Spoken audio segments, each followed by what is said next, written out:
Good morning, everyone. It's Thursday, and welcome to ShortSalePowerHour.com. My name is Fred Weaver. I'm joined by my partner, Kevin Kauffman, and Coach Collard's in the background supporting us. And as you just heard, he pops in once in a while. Hey, guys, today we're going to talk a little bit more around REOTrans. To give you a quick summary, yesterday we discussed REOTrans. What REOTrans is it's actually a previously used transaction management system for bank-owned properties, okay? It was a transaction management system designed for listing agents to be able to communicate to their asset managers inside of banks to sell their portfolio, okay? What it's now being molded into is basically a short sale transaction management software. Bank of America and GMAC have recently, in the last month, have strongly gone to this software, and I believe by the beginning of 2010, you'll see more of the players follow suit. Absolutely. Absolutely. Some of you also might recognize the name Equator out there. Equator is kind of the new name they're giving to REOTrans, because who would use the name REOTrans for a short sale transaction? But a bank would. They could say that they could call it save more money than REOTrans or underwater software. Trans. Okay. Well, thanks so much for the piping in there from the two of you. Want to give you guys a little background. Yesterday, just a quick summary. Understand there's three parties involved in this software. There's the homeowner or the seller, there's the listing agent, and then there's the bank, okay? And the software actually requires that the homeowner goes in and logs in first. They enter their hardship and financial information, their personal information, and they select their agent, okay? Now, in our... I would select me every time. Yeah, I know you would. In our, in our system, which we've gone through with folks before, we gather their financial package or their dequalification package up front, and then we contact the bank.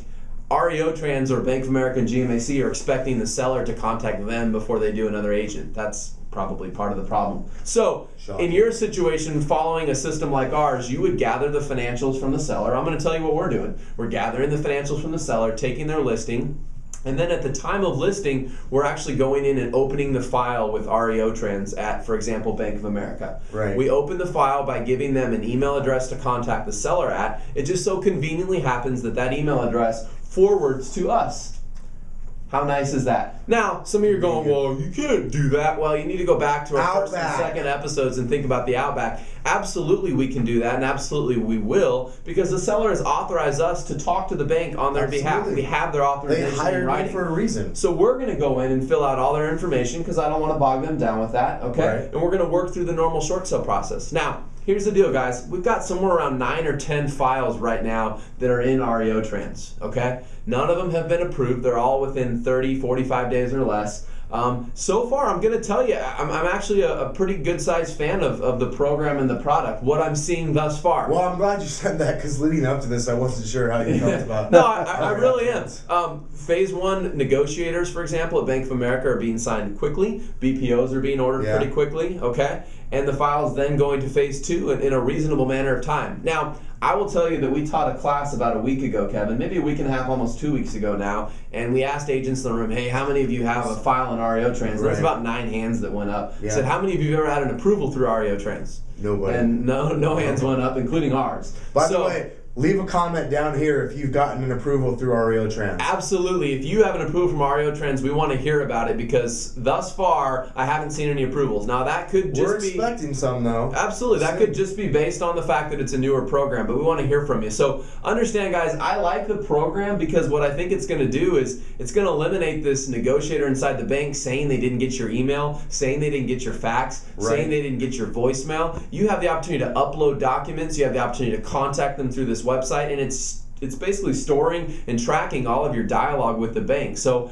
I'm in favor of it from that simple point that it eliminates a lot of excuses on the bank's end. It's a step in the right direction, guys. Yeah, I'm not hailing it as the second coming of Christ. No, but it certainly is decent. You've been to our class. You understand for an organization this large, they can't just turn on a dime. It's like a tugboat. If you ever heard Coach Collard teach us, it's like a tugboat trying to turn in the middle of the ocean. It doesn't happen on a dime, guys. It doesn't happen overnight. So I got to give that. Dave Sunland, keep going, man. You're doing a good job. Thank you. And I'd like to see this progress a little bit further. We're just looking for more information, and what we're doing today is sharing with you our experience, what we're doing, and what we believe is working for us. And by all means, if you have something else that's worked for you, meaning, hey, I have an approval through REOTrans, I want to know about it. comment below so that way all the other viewers can know about it too, guys. Like, let's share this information. Let's keep building this community. Last tip I'm going to leave you is if you do have a file on REOTrans, guys, you got to make sure you're logging in on a daily basis. Oh, now, yeah. we've got 9 or 10 files in there right now, so we're in there every day. But it's going to assign you tasks, and you're going to have to complete them in a certain amount of time, and it's going to track how quickly you got back to them. So this isn't the kind of system where you just put a file in there and then 2-3 times a week or 2-3 times a month you go in and see what's going on with your transaction. You need to be involved in logging into that REOTrans website every day. Every day. All right, guys, that's all we got for now. Tomorrow, stay tuned for Effed Up Friday. I have no idea what we're going to do, but I bet it'll be good. It'll be so effed up. All right. On 3, 1, 2, 3. Short Sale Power Hour. We can't hear you at home. Short Sale Power Hour. Crush it.